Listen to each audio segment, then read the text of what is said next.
जीने का कोई मकसद ही ना हो तो जिंदगी को और ढूंढने का क्या फायदा। लेकिन मैं हारना नहीं चाहती, लेकिन अब लगता है कि मैं जिंदा ही क्यों हूँ। खुद को कोसती रहती हूँ मैं। अब तक तो मुझे मर जाना चाहिए था, पर मैं तो मर भी नहीं पाती।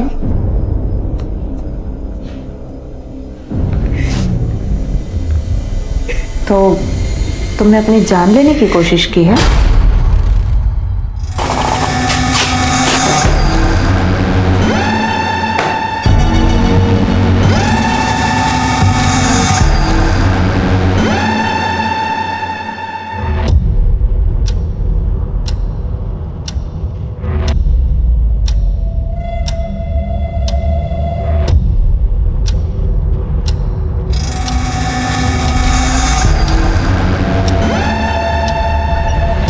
अनुज सर, बस पहुंच गया हूं, बाहर ही हूं।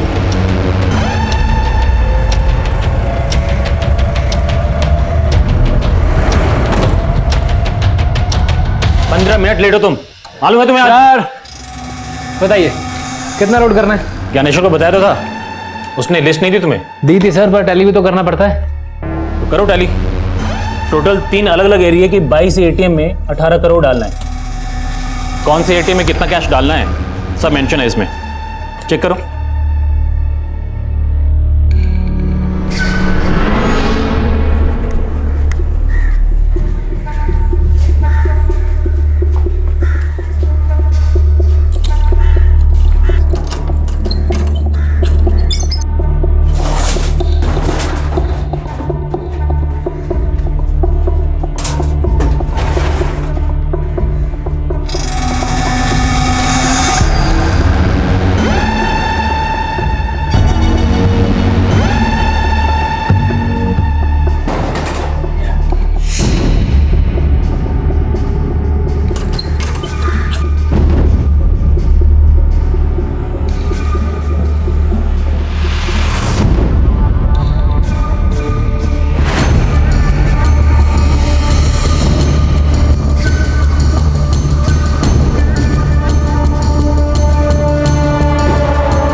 बबलू चलो।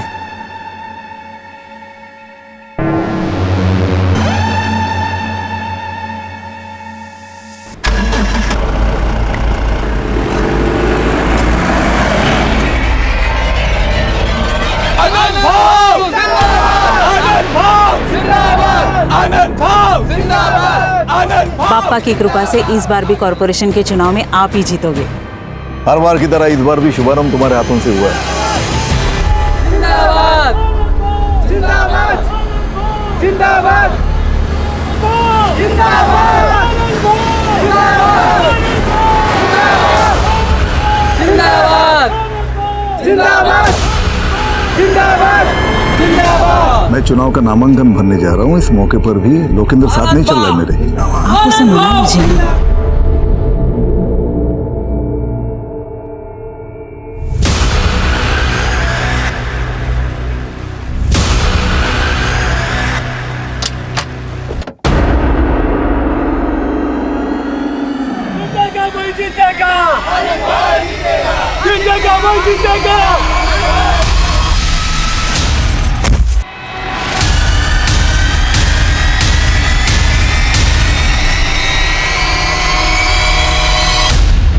नमस्कार, आदाब। मैं अनूप सोनी क्राइम पेट्रोल सतर्क के ब्लैक हेडलाइंस अध्याय के आज के एपिसोड में आप सबका स्वागत करता हूं। हम सबके जीवन में ऐसी बहुत सारी समस्याएं होती हैं जिनका शायद कभी कभी हमें कोई सोल्यूशन नजर नहीं आता है। एक तरफ एक युवती काव्या थी जो जिंदगी से हार मान चुकी थी, और दूसरी तरफ एक युवा लोकेंद्र था जिसकी जिंदगी उसका साथ छोड़ चुकी थी। और इन दोनों की उलझनों के कारण बेहद चौंकाने वाले थे। वो दोनों ऐसे पीड़ित थे जिनको तबाह करके लालच का एक पुल तैयार किया गया था, और वो पुल अब एक ऐसा रास्ता अख्तियार कर चुका था जहां हर मील के पत्थर पर एक कत्ल की दास्तां लिखी गई थी। यह एक विनाशकारी रास्ता था जिसको मंजिल तक पहुंचाने के लिए एक ऐसा रोड मैप तैयार किया गया था कि पुलिस को हर तरफ सिर्फ एक डेड एंड नजर आने वाला था और पुलिस के लिए केस था रेस अगेंस्ट द टाइम।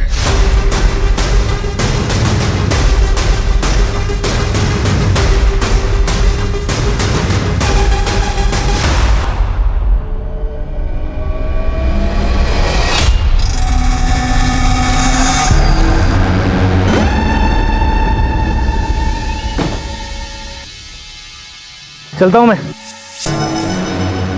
तुम्हें पता है ना क्या करना है? काम होने के बाद फोन करना जल्दी। ठीक है, जा जाओ।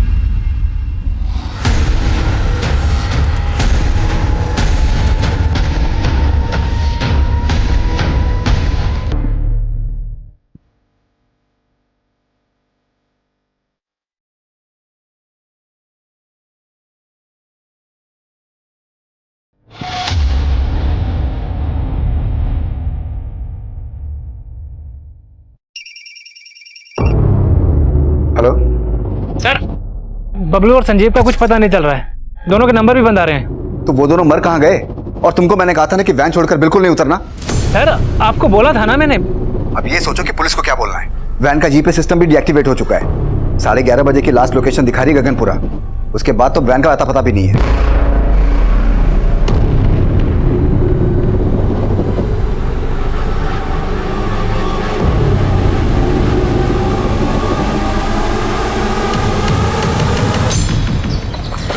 डैडी, मैं तो इंजेक्शन से रोई भी नहीं। Yes, you are strong girl. अब तो आप मुझे फन विलेज लेके चलोगे ना? यस, लेकर जाएंगे, लेकिन पहले आप एकदम फिट हो जाओ, फिर चलेंगे फन विलेज। मैं फिट ही तो हूँ। अच्छा, एक मिनट।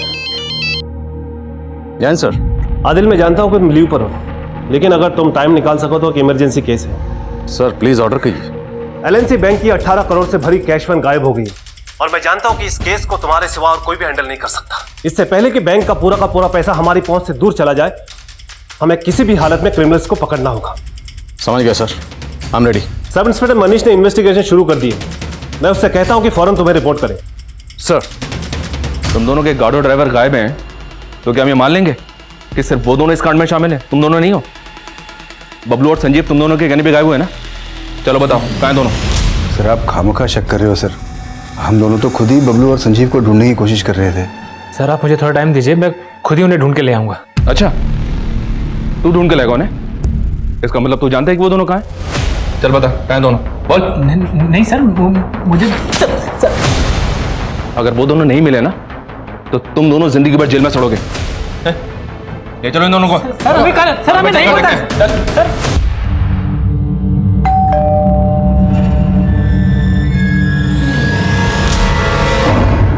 काव्या, कहाँ गई थी तू? दादा, वो और कहाँ जाएगी? उसी लड़के से मिलने गई होगी। पापा इसकी वजह से बीमार है और इसे तो कुछ फर्क ही नहीं पड़ता। मैडम को घूमने से फुर्सत नहीं है। वही नहीं, बाबा का ख्याल मैं रखूंगी, आप फिक्र मत कीजिए। तुम ना अपना ध्यान रख लो बस। बाबा दवाई। बाबा, नकामोदीपुर, जरूरत नहीं है इसके बीच में पड़ने की। इसके चक्कर में बर्बाद हो जाएंगे हम। बेटा, वो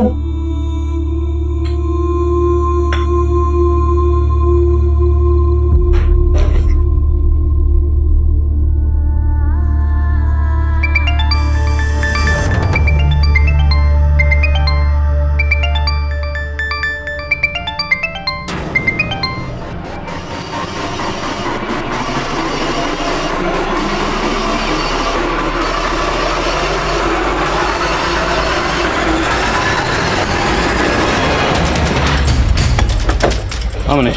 जैन सर। जैन सर, वो कैशमैन एलएनसी बैंक की साबरमती ब्रांच से सुबह 10:30 बजे 18 करोड़ रुपए कैश लेकर निकली थी। नॉर्थ और नॉर्थ वेस्ट साइड्स के 3 एरियाज के 22 एटीएम में उस वैन से पैसा भरा जाना था, लेकिन सर वैन एक भी एटीएम तक नहीं पहुंची और 11:30 बजे गगनपुरा एरिया में वैन का जीपीएस डीएक्टिवेट कर दिया गया। तभी से वो कैश वैन ट्रेस नहीं हो पाई सर। हमने गगनपुरा के आसपास के सभी एरियाज की बैरिकेडिंग करवा दी है, लेकिन कोई लीड नहीं मिल रही है। तो हमें अभी भी लग रहा है कि वो वैन गगनपुरा के आसपास ही होगी। वैन का जीपीएस कितने में डीएक्टिवेट हुआ? 11:30 बजे। और अभी बजा 1.5 2 घंटे। 2 घंटे में वो वैन गगनपुरा से तकरीबन 120 किलोमीटर से भी ज़्यादा आगे निकल गई हो। गगनपुरा के 150 किलोमीटर के रेडियस में जितने एग्जिट पॉइंट है सबको सील करवाओ। इस रेडियस में 12 टोल नाके। अगर कैश वैन ने एक भी टोल नाका क्रॉस किया तो हमें डायरेक्शन मिल जाएगी। मनीष, हमें जल्द से जल्द उस वैन तक पहुंचना है और पूरे 18 करोड़ सेव करने हैं।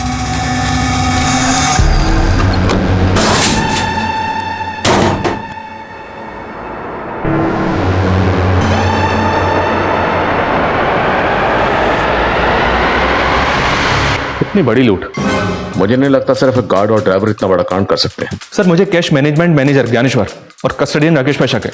दोनों को अरेस्ट किया है लेकिन दोनों को चुगल नहीं रहे।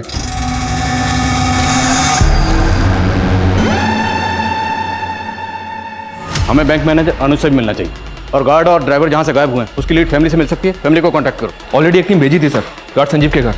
उसने एजेंसी को शांति चौक का एड्रेस दिया था। वहां पहुंचने पर पता चला कि गार्ड संजीव 6 महीने पहले वहां से शिफ्ट हो गया था। अब कहां शिफ्ट हुआ ये उसकी एजेंसी वालों को भी नहीं पता था। इस संजीव की फैमिली में कौन कौन है? संजीव की एक पत्नी है सर, उर्मी सिंह। अब ये दोनों कहाँ रहते हैं इसका पता लगाने की कोशिश कर रहे हैं। और वो गार्ड बबलू? सर ये केशववाड़ी एरिया में रहता है। अभिषेक को भेजा पता लगाने के लिए।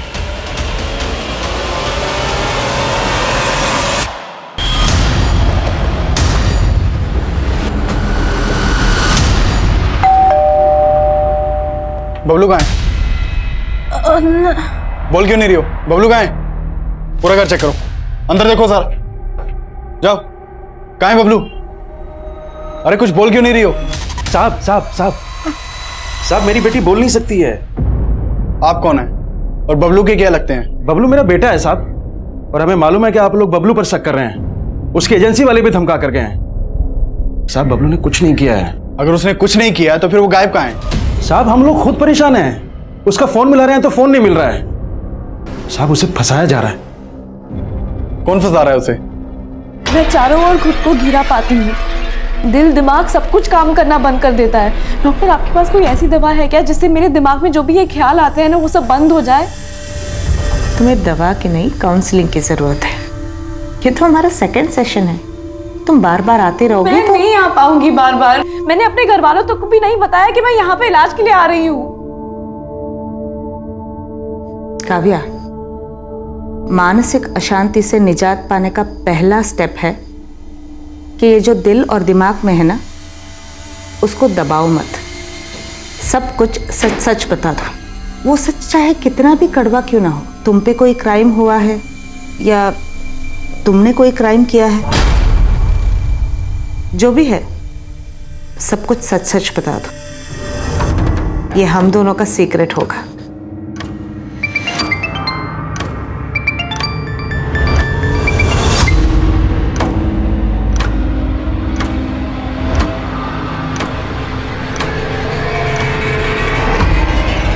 सर सीनियर्स के मैसेज आ जा रहे हैं। प्रेशर बहुत बढ़ गया है सर, प्लीज जल्दी कुछ कीजिए। हम अपनी ओर से पूरी कोशिश कर रहे हैं। आप ये बताइए, आपको किसी पे शक है? मुझे तो वो कैश मैनेजमेंट वालों पे ही शक है सर। 18 करोड़ ले जाने के लिए सुबह सिर्फ एक वैन भेजी थी उन्होंने। सुबह जो वैन आई थी बैंक में, मैंने तभी पॉइंट आउट किया थी बात। ये कैसे काम करते हो तुम लोग? 18 करोड़ ले जाने के लिए एक वैन भेजी है। मैं करता हूँ ज्ञानेश्वर से बात। I cannot take this risk. Sir risk की कोई बात नहीं है, मैं हूं ना। सर थोड़ी प्रॉब्लम है, समझिए। एक वैन खराब है, दूसरी वैन का ड्राइवर छुट्टी पे गया हुआ है। मैं सब संभाल लूंगा सर, आपका काम हो जाएगा, यू डोंट वरी। तो अगर आपको सुबह ही राजेश पे शक हो गया था तो आपने 18 करोड़ लेकर उसे कैश वैन के साथ जाना अलाउ क्यों किया?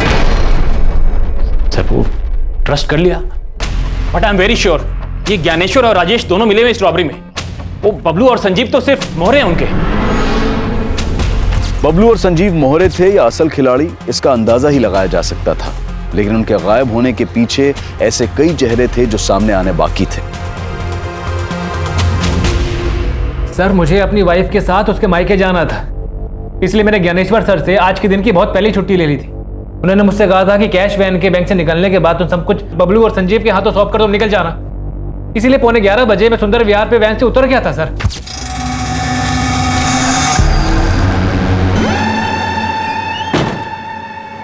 चलो चलता हूँ मैं। ठीक सर उसके बाद क्या हुआ मुझे सच में नहीं मालूम है सर। सर वो बहुत मंदी है ना, तो 3 वैन का खर्चा बचाने के लिए हम लोग एक ही वैन का इस्तेमाल कर रहे थे, इसीलिए एक वैन भेजी थी सर। एक वैन इसलिए भेजी थी क्योंकि एक ही बार मोटा हाथ मारना चाहते थे, और राजेश को वैन से उतरने के लिए इसलिए बोला क्योंकि बबलू और संजीव के साथ पूरी प्लानिंग पहले से कर रखी थी। नहीं नहीं सर, कोई प्लानिंग नहीं की थी हम लोगों ने, बल्कि राजेश ही उल्टा बार बार छुट्टी चाहिए बोलता था। सर अब मुझे समझ में आ गया, ये ना छुट्टी के नाम पे अपने आप को बचाने का दिमाग लगा रहा था सर राजेश। दिमाग अब तुम लगा रहे, अगर राजेश पे शक था तो पहले इन्फॉर्म क्यों नहीं किया? सर राजेश पे शक था, लेकिन बबलू और संजीव पे पूरा भरोसा था सर, क्योंकि 6 महीने पहले भी हमारे कैश वैन को लूटने की कोशिश की गई थी, तब अपनी जान पे खेल करके बबलू और संजीव कैश वैन को वापस लेकर आए थे सही सलामत। 6 महीने पहले वैन लूटने की कोशिश किसने की थी? सर ये तो आज तक पता नहीं चल पाया, लेकिन वो मामला पटेल नगर पुलिस स्टेशन में दर्ज है। तो फिर जब संजीव ने एड्रेस चेंज किया तो उसने अपडेट क्यों नहीं किया? सर वो बबलू ने सर उसके दिमाग में कचरा भर दिया होगा, इसीलिए। कहना क्या चाहते तू? सर बबलू की बहन है, इसलिए उसकी शादी नहीं हो रही थी, लेकिन बबलू ने अपनी बहन के लिए लड़का ढूंढ लिया था। वो उसके दहेज में 5 लाख रुपए देना चाहता था, उसी के जुगाड़ में लगा हुआ था वो। तुझे 5 लाख का लोन चाहिए, वो भी कंपनी से? भूल जा, लोन नहीं मिलेगा। अरे इधर पगार टाइम से मिलता नहीं है, तुझे लोन कौन देगा? लेकिन राजेश भाऊ, आपका तो अनुज सर से अच्छा जमता है ना, तो आप उनको बोल दो ना कि मुझे बैंक से लोन दिलवा दे। सर लेकिन कहीं से पैसों का इंतजाम नहीं हो पा रहा था, शायद इसीलिए 18 करोड़ देखकर बबलू की नीयत डोल गई होगी। सर साहब ये सही बात है कि वो अपनी बहन की शादी अपने दोस्त से करवा रहा था, जिसके लिए वो उस लड़के को 5 लाख रुपए भी देना चाहता था, लेकिन मैं खिलाफ था। बाबा ये दहेज नहीं है, मेरे दोस्त को बिजनेस शुरू करने के लिए 5 लाख रुपए की ज़रूरत है। हम अगर उसे 5 लाख रुपए दे देंगे तो शादी के बाद वो पैसे विवाह के ही काम आएंगे ना, और वैसे भी बड़ी मुश्किल से कोई तैयार हुआ है विवाह से शादी करने के लिए। पर बेटा ये 5 लाख देंगे कहाँ से उसको? बाबा हम विवाह की खुशी के लिए अपनी ज़मीन बेच देंगे।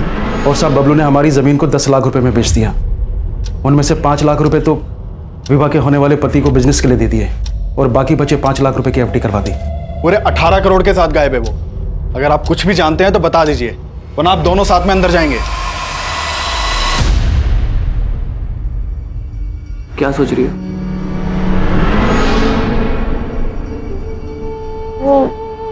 मैं जानता हूं तुम क्या सोच रही हो। यही ना कि तुम मुझे पसंद करती हो और मैं तुम्हें पसंद करता हूं कि नहीं?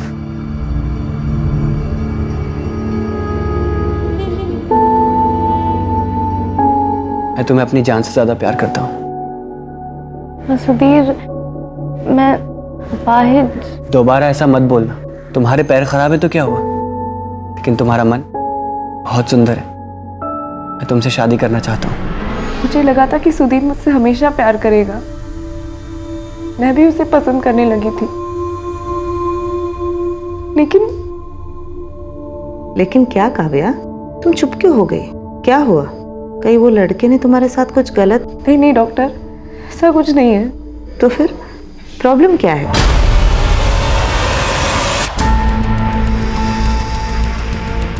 चार घंटे गुजर गए। इन 4 घंटों में उस कैश वैन ने 150 किलोमीटर के रेडियस में ना तो कोई टोल नाका क्रॉस किया और ना ही किसी भी सीसीटीवी में कैप्चर हुई। आई स्ट्रांगली फील लुटेरे गगनपुरा के आसपास ही कहीं छुपे हुए।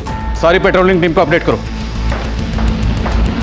आप फोकस सर संजीव के कॉलिंग से उर्मी का नंबर मिला है, और उर्मी का नंबर अभी मदनपुरा एरिया में एक्टिव है।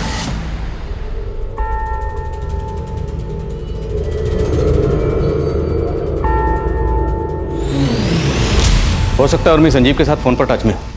उसका फोन सर्विलेंस पर डाल दो। उसके फोन की लोकेशन ट्रेस करके हम उस तक पहुंचेंगे, बट डोंट कॉल, उससे वो अलर्ट हो जाएगी। और एक खास बात है सर, उर्मी का फोन अभी जहाँ पे एक्टिव है वहाँ पे संजीव का फोन सुबह शाम एक्टिव रहता था। इसका मतलब है कि दोनों उसी एरिया में रहते हैं। पता करो एग्जैक्टली कहाँ रहते हैं।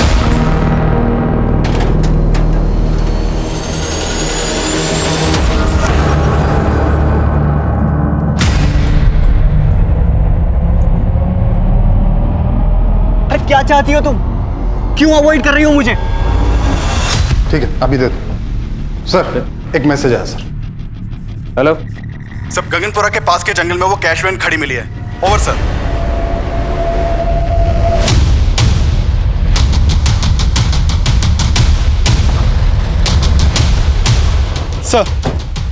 सर ये देखिए पूरे 18 करोड़ की लूट है सर। सारी पेटियां खाली कर दी हैं, एक भी पैसा नहीं छोड़ा है। उसे आया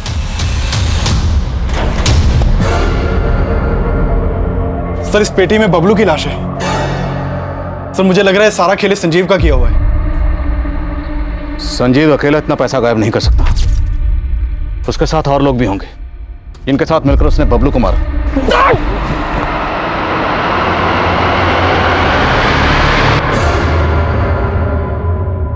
बबलू को मारने के बाद उन्होंने ये पूरा पैसा किसी दूसरी गाड़ी में ट्रांसफर किया होगा।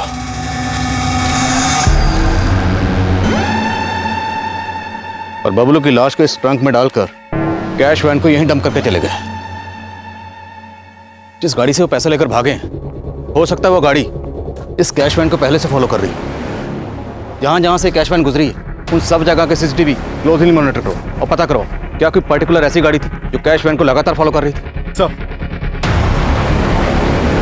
उस कैश वैन से लूटे गए 18 करोड़ पुलिस की पहुंच से बहुत दूर नजर आ रहे थे, लेकिन जल्द ही पुलिस ने कैश वैन के गार्ड संजीव की बीवी उर्मी का पता लगा लिया था।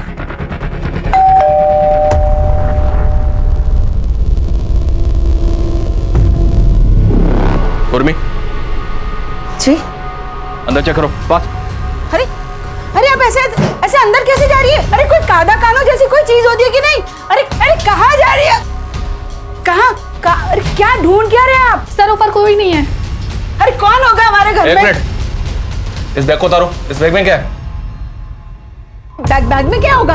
बैग में कुछ नहीं है। अरे आप मेरा विश्वास क्यों नहीं करते? बैग में कुछ नहीं है। देखा कुछ नहीं मिला ना? तुम्हारा पति संजीव कहाँ है? वो ड्यूटी पे गए। ड्यूटी पर नहीं है, वो 18 करोड़ की लूट करके फरार है वो। क्या? जी हाँ, और इतना ही नहीं, उसने वैन के ड्राइवर बबलू का मर्डर भी किया।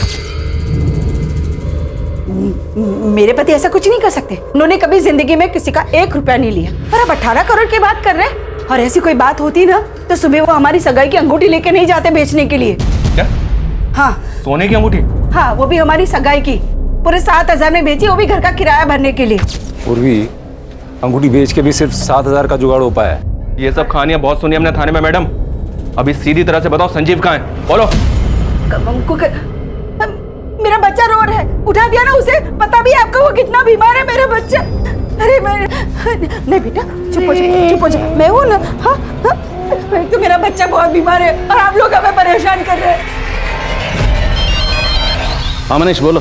तो संजीव की पत्नी का कहना है कि वो नहीं जानती कि संजीव कहाँ है। उससे ज्यादा इंक्वायरी नहीं कर पाए, उसका बच्चा बीमार था, रोने लगा। शायद ये बच्चे की आड़ लेकर पूछताछ से बच रही है और ये जानती है कि वो संजीव कहाँ है। नजरबंद रखो इसे। सर ये संजीव इतनी बड़ी लूट में इन्वॉल्व है, पक्का इसने प्लानिंग भी लंबी की होगी। एक काम करता हूँ सर, इसकी पिछले दिनों की एक एक्टिविटी का पता करवाता हूँ। मनीष फिलहाल हमें 18 करोड़ सेव करने पे फोकस करना है।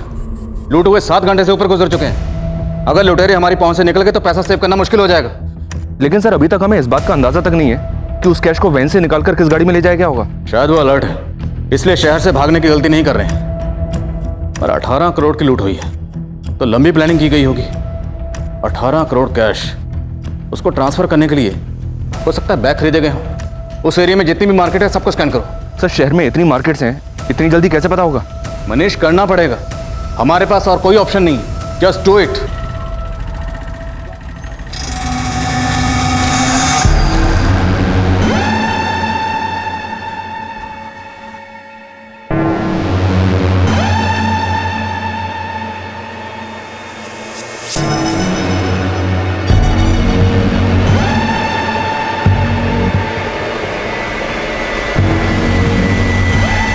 मुझे पता है रे तेरी असलियत। मेरी आपाइश बहन को शादी का झांसा देकर उसकी जायदाद पे नजर है तेरी।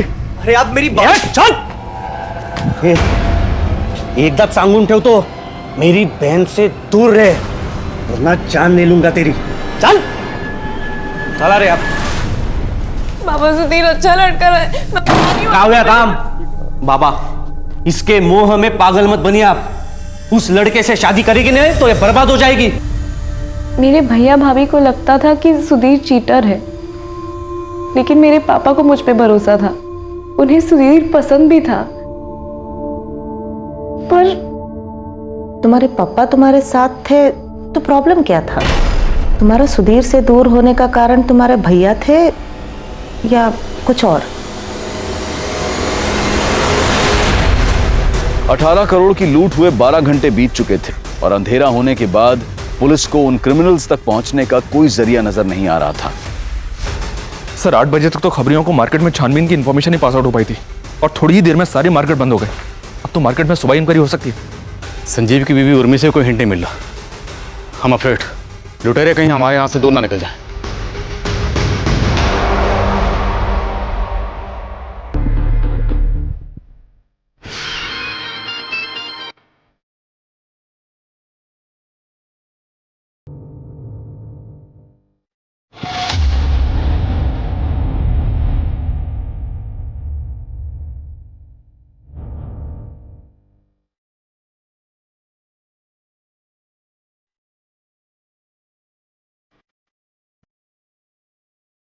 कहाँ भाग रही है?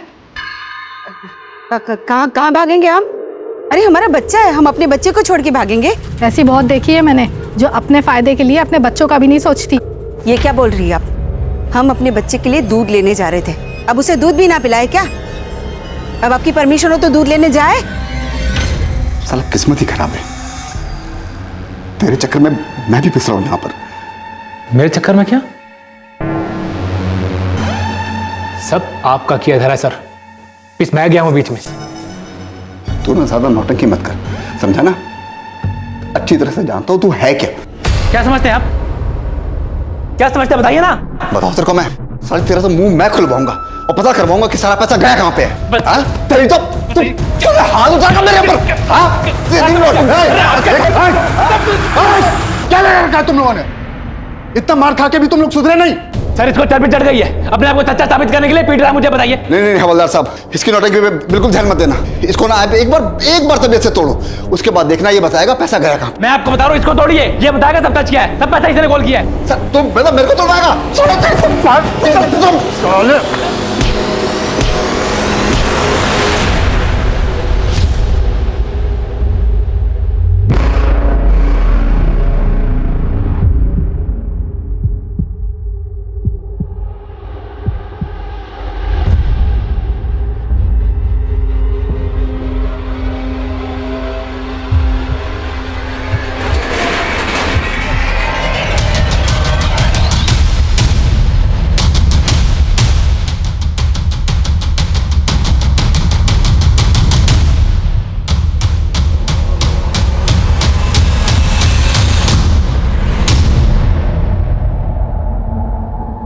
संजीव की बॉडी,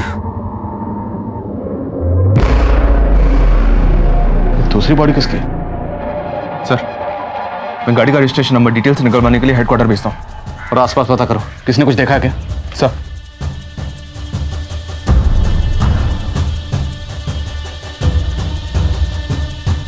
सर ये देखिए सर, गाड़ी का फ्यूल टैंक ऑलमोस्ट खाली है।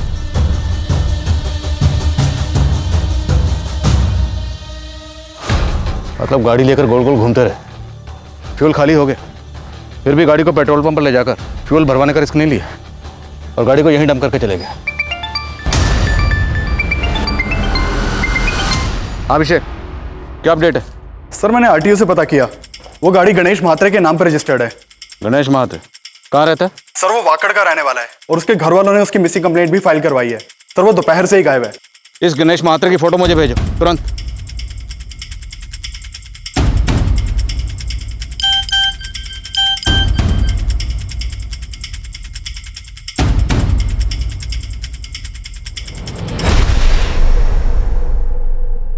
ये तो गणेश महात्रे ही है।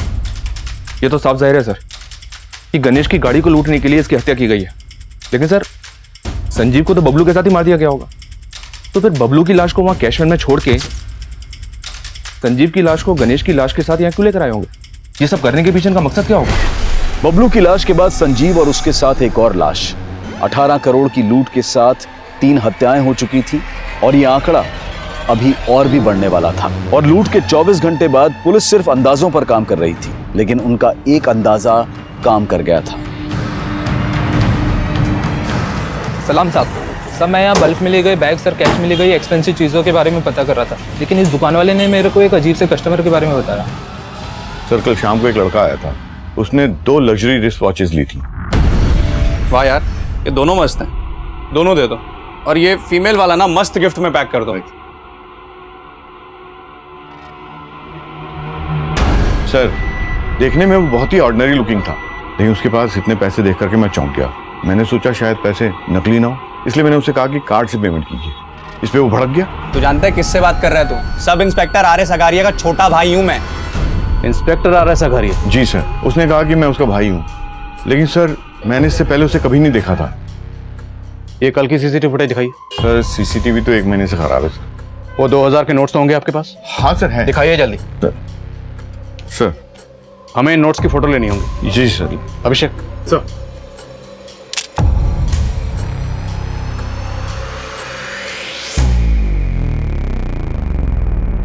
हेलो सर, ये नंबर उस सीरीज के पैसों से मैच हो रहे हैं। सर बैंक मैनेजर अनुज का कहना है कि इन नोटों की सीरीज उन 18 करोड़ वाले नोटों से मिलती है। इसका मतलब है वो लड़का लूट में शामिल था और लूट के पैसों से खरीदारी करने आया था। दुकान के आसपास जहां जहां सीसीटीवी है सबको खंगालो, किसी ना किसी कैमरे में जरूर कैप्चर हुआ होगा। Sir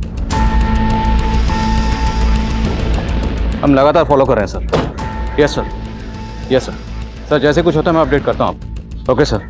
sir RS. अगारिया नाम का एक सब इंस्पेक्टर गोविंद नगर थाने में पोस्टेड था, उसके बारे में पता किया तो पता चला कि वो 16 दिनों से गायब है। What? जो लड़का लूट के पैसों से घड़ियां खरीदने आया था वो खुद को सब इंस्पेक्टर अगारिया का भाई बता रहा था, और अब ये अगारिया भी 16 दिनों से गायब है। कहीं ये सब इंस्पेक्टर अगारिया भी इस लूट में शामिल तो नहीं? पॉसिबल है सर। और एक बात सर, सब इंस्पेक्टर अगारिया का एक जूनियर है, फोन पर अगारिया की मिसिंग होने की कुछ और ही कहानी सुना रहा है। उसको बुलवा लिया है, आता ही होगा। सर अगारिया सर का तो कोई सगा भाई नहीं था। सगा ना सही, सौतेला होगा, कजिन होगा, यार दोस्त होगा, कोई तो होगा, वरना कोई ऐसे ही खुद को अगारिया का भाई क्यों बोले? अच्छा ये अगारिया 16 दिन से गायब क्यों? सर गायब नहीं है वो, मुझे डाउट है कि उनको किसी ने गायब करवाया है। किस पे डाउट है? डरो नहीं, बोलो बोलो। सर हमारे एरिया के कॉर्पोरेटर आनंद कुमार, सर उसी के बेटे की संदिग्ध मौत का केस सॉल्व कर रहे थे अगारिया सर। ये सब कुछ जब हुआ तो लोकेंद्र के पास कौन था? कोई नहीं था, वो ऊपर अकेला था। आपके कहने का मतलब है कि लोकेंद्र गलती से नीचे गिर गया? शायद उसने खुद अपनी जान ले ली। लेकिन आपका बेटा लोकेंद्र ऐसा करेगा क्यों? सब मेरी वजह से हुआ है। पहले मेरा फैसला उस पर थोपना नहीं चाहिए था। ए लोकेंद्र, इतने बड़े नेता की बेटी का रिश्ता है तुम्हारे लिए और तुम मना क्यों कर रहे हो? पापा मैं मर जाऊंगा लेकिन ये शादी नहीं करूंगा। कान खोल के सुन ले, अगर तेरी शादी होगी ना तो मेरी पसंद की लड़की से ही होगी। मेरी तरह उसने भी जिद पकड़ ली थी, लेकिन एक बाप होने के नाते मुझे उसे समझ लेना चाहिए था। मैं उसे नहीं समझ पाया। मैंने सपने भी नहीं सोचा था कि मेरा बेटा इस तरह आत्महत्या करेगा। सर उसने बताया था कि उसके बेटे ने दूसरे फ्लोर से कूदकर आत्महत्या की है, लेकिन सर जब पोस्टमार्टम रिपोर्ट आई तो कुछ और ही सामने आया था। आनंद जी, आपने हमें बताया था कि आपके बेटे ने ऊपर से कूद के आत्महत्या की, लेकिन इस पोस्टमार्टम रिपोर्ट के हिसाब से आपके बेटे की गला दबा के हत्या की गई थी और उसके बाद उसकी लाश को दूसरी मंजिल से नीचे फेंक दिया गया।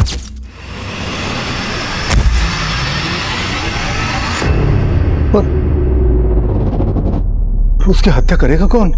शायद आप, क्योंकि इस पोस्टमार्टम रिपोर्ट में यह भी क्लियर हो चुका है कि आपका बेटा गे था। क्या बकवास कर रहे हो तुम? नीचे आनंद जी, आप ही ने हमें बताया था ना कि आप अपने बेटे की शादी करवाना चाहते थे, लेकिन वो इस शादी के खिलाफ था, और जब आपको पता चला कि आपका बेटा गे था, आपने उसे दूसरी मंजिल से फेंकवा के मरवा दिया। जानता किससे बात कर रहा है तू? अगारिया। सिर्फ 2 मिनट लगेंगे, सिर्फ 2 मिनट लगेंगे तेरी वर्दी उतरवाने में। और सर अगले दिन से अगारिया सर मिसिंग है। सर मुझे पक्का डाउट है इस आनंद कुमार ने अगारिया सर को गायब किया है। ठीक है कुमार, थैंक यू सर कहीं अगारिया के इशारे पर ये कांस्टेबल उसको बचाने की कोशिश तो नहीं कर रहा है? मुमकिन है, हो सकता है रॉबरी का लिंक इस अनंत कुमार से कनेक्टेड हो। मिलो इस अनंत कुमार से। तब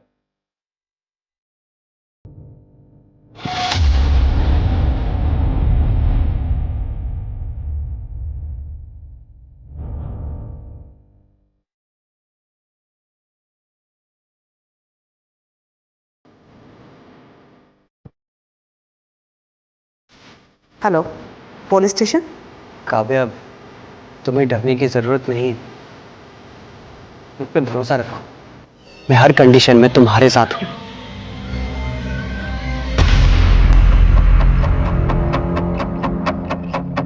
आपका दिमाग खराब हो गया क्या? मैं भला अघारिया को गायब क्यों करूंगा? क्योंकि डाउट था सब इंस्पेक्टर अगारिया को कि आपने मरवाया था अपने बेटे को। कोई डाउट वाउट नहीं था उसे, बल्कि वो ये चाहता था कि मैं उसे डर के उसे लाखों रुपए दे दूं, और इसी वजह से मेरे बेटे को मरवाने का आरोप मुझ पर लगाने की कोशिश कर रहा था वो। अच्छा, झूठ बोलकर सच को बदल रहे हैं, या फिर अगारिया से ब्लैकमेल ना हो इसलिए अगारिया को? क्या सबूत है आपके पास? मैंने अघारिया को गायब किया। आपके बेटे की पोस्टमार्टम रिपोर्ट पढ़ी है मैंने, काफी कुछ क्लियर हो गया उससे। बस एक सबूत और, उसके बाद काफी लंबा अंदर जाने वाले हैं। कैमरा 3 शिफ्ट कर दे सर। हाँ, ये सर एक बात है, पता नहीं अपने काम किया या नहीं। बात क्या? सर एक प्रभा नाम की साइकेट्रिस्ट ने एक कंप्लेंट फाइल करवाई है। उसके एक पेशेंट है जो कि रेप विक्टिम है, और उसका कहना है कि एक पुलिस वाले ने उसका रेप किया है। कौन है पुलिस वाला? सर वो तो पता नहीं, लेकिन हमारे इस रोबरी वाले केस में भी एक पुलिस वाले का नाम आ रहा है, इसलिए सोचा आपको बता दूं। ये विक्टिम लड़की रहती कहाँ है? नाम क्या है? सर आपने तो प्रॉमिस किया था ना आप किसी को नहीं बताएंगे। काव्या, ऐसे लोग बाहर रहेंगे तो तुम्हारी तरह दूसरे लड़कियां भी मुसीबत में पड़ जाएंगे। काव्या, आपको किसी से डरने की जरूरत नहीं है, जो भी हुआ था साफ साफ हो गई। उस रात मैं और बाबा घर वापस आ रहे थे, तभी एक पुलिस वाले ने हमारी गाड़ी रोक दी। क्या हुआ सर? हमारी गाड़ी रुकते ही 3 और लोग आ गए थे।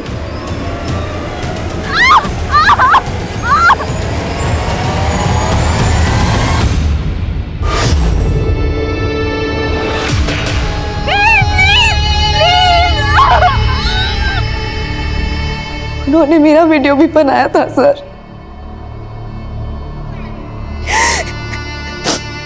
उन्होंने हमें धमकी भी दी थी, अगर पुलिस के पास गए तो वीडियो अपलोड कर देंगे।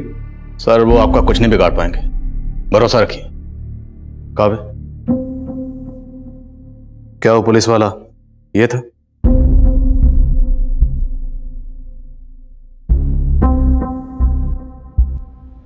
नहीं सर, ये नहीं था।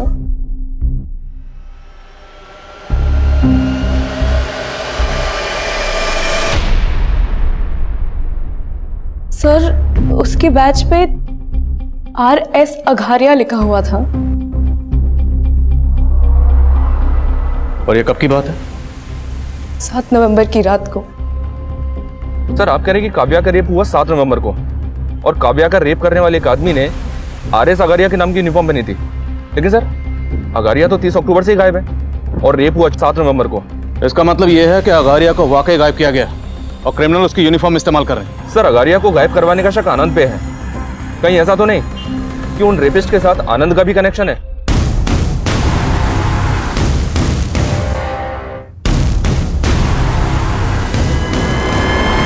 इतने सब का 18 करोड़ की रॉबरी से क्या कनेक्शन होगा? अगारिया के केस की एक डिटेल निकलो और हेडक्वार्टर पहुंचे, मैं वहीं मिलता हूं। प्रेम, काव्या और उसके फादर से क्रिमिनल्स के स्केचेस बनो। सर हेडक्वार्टर लो।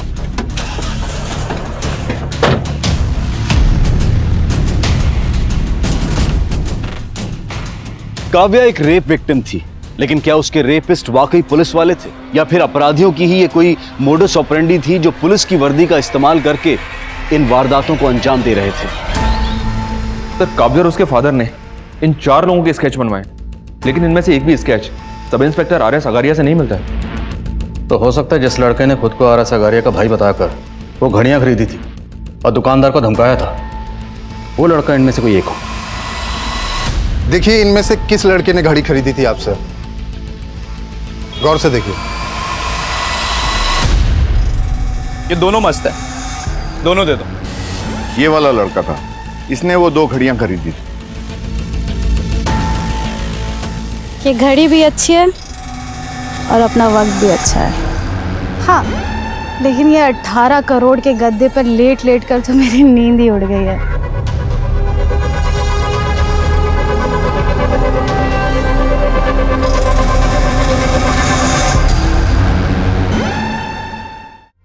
भाई लोग 18 करोड़ के जश्न की रात और रिमी के हाथ की बिरयानी, मजा दुगना हो गया। अरे रिमी, ये एक्स्ट्रा प्लेट किसके लिए? आप हमारे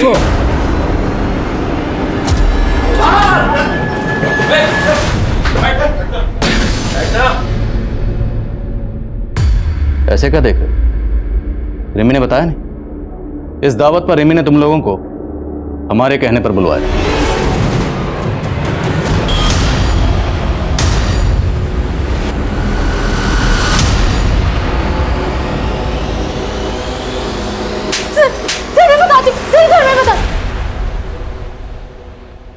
तो मुकेश, तुम 5 साल पहले जिस बैंक में एम्प्लॉय थे उसी में गबन किया और फिर भी तुम्हारा पेट नहीं भरा। तो मैं तुम्हारा पेट भरूं? और जेल में तुम्हारी मुलाकात हुई मिस्टर जस्टिन से, जिसे जेल पहुंचाया था इंस्पेक्टर आघारिया ने। साहब मेरे को आगारिया से बदला लेने का था। हम जेल से बाहर आए तो हमारी मुलाकात अवध और सुबोध से हुई। सुबोध, तो तू आनंद कुमार का सपोर्टर है? सर, मैंने आघारिया के जूनियर को ये सारे स्केचेस दिखाए। उसने इसमें से एक लड़के को आइडेंटिफाई किया है। सर, इसका नाम सुबोध है और ये आनंद कुमार की पार्टी का कार्यकर्ता है। सर, सुबोध के कॉल रिकॉर्ड से रिमी नाम की एक लड़के का नंबर मिला है। शायद इस रिमी से सुबोध और बाकी क्रिमिनल्स की लीड मिल जाए। ये है वो रिमी। तेरे इस गैंग में आनंद कुमार का क्या रोल है? उनका कोई रोल नहीं था सर। उनका के बेटा मेरा लवर था सर। मैं तो उसके पैसे पे ऐश करके उसे मजे देता था सर। वो पागल हो गया था मेरे लिए सर। उस दिन मैं छिप के उससे मिलने गया तो उसने मुझसे कहा कि अच्छा हुआ तुम आ गए, और अब मैं तुमसे ही शादी करूंगा और बाबा को भी बताऊंगा, और अगर बाबा नहीं मानेंगे ना तो हम भाग के शादी करेंगे। सर, ये सुन के ना मेरा माथा ठनक गया था सर। तो सर मैंने गला घोंट के उसे मार दी और उसे वो खिड़की से नीचे गिरा दिया सर। आगारिया को पता चल गया था कि लोकेंद्र का मर्डर हुआ है, तो सर हम लोग कहीं उसकी नज़रों में ना आ जाएं, इसलिए हमने उसे मिलके मार दिया सर। और फिर आगारिया की लाश जंगल में ही गाड़ दी सर। और सर उसकी वर्दी निकाल कर हमने रख ली और सोचा कि उसका आगे भी इस्तेमाल कर हम लोग कांड करेंगे। और सब उस दिन शाम को उस लड़की को देखकर हमारा उस पर दिल आ गया था। अब हमें छोटी मोटी लूट नहीं करनी थी साहब, बड़ा हाथ मारना था। फिर से पुलिस की वर्दी का सहारा लिया और बबलू को भी पटाया। बबलू? नहीं, मैं ये नहीं कर सकता। अरे बबलू सुन, डर क्यों रहा है तू? और पुलिस है ना अपने साथ। और आखिरकार बबलू हमारी बातों में फंसी गया साहब। उसने हमें बोला कि जैसे उसे मौका मिल जाएगा वो पूरा अपडेट हमें दे देगा। बबलू गाड़ी इधर किधर मोड़ रहा है? वो जो सारस्वत बाग का एटीएम है ना, वो यहाँ से नजदीक है। पुलिस गाड़ी लेके जंगल के रास्ते कहाँ जा रहा था? आने का बहन जो है वो पैसे गन क्यों खींची?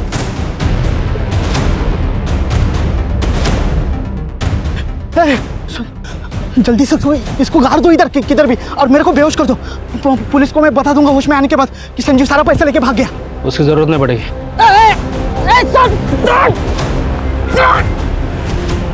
बैंक की वैन पकड़े जाने का डर था ना, तो हमने एक और गाड़ी पहले से लूट के रखी थी सर। हमने बबलू की लाश वहीं गाड़ी में छोड़ दी थी और हमारा प्लान था कि संजीव की लाश को उस गाड़ी वाले के साथ कहीं और गाड़ देंगे। और इतने में रास्ते में हमारा तेल खत्म हो गया सर, तो हमने सर हमारी गाड़ी वहीं खड़ी कर दी और बैग लेके वहां से भाग गए सर। पुलिस ने एक ऐसे गिरोह को बेनकाब किया था जो काफी लंबे समय से लूट और हत्या की वारदातों को अंजाम दे रहा था। लेकिन काव्या एक ऐसी विक्टिम है जो आज भी उनकी क्रूरता से गहरे धक्के में है। लेकिन हम उम्मीद करते हैं कि काव्या जिस परिस्थिति से गुजर रही है वो जल्द से जल्द उससे सही सलामत बाहर आ पाएगी। अब मैं अनूप सोनी आपसे विदा लेता हूं। फिर मुलाकात होगी क्राइम पेट्रोल सतर्क के ब्लैक हेडलाइंस अध्याय में एक और नए केस के साथ। और याद रखें, क्राइम और आपके बीच में सिर्फ इतना फर्क है कि आप कितने सतर्क हैं। सतर्क रहें, सुरक्षित रहें। जय हिंद।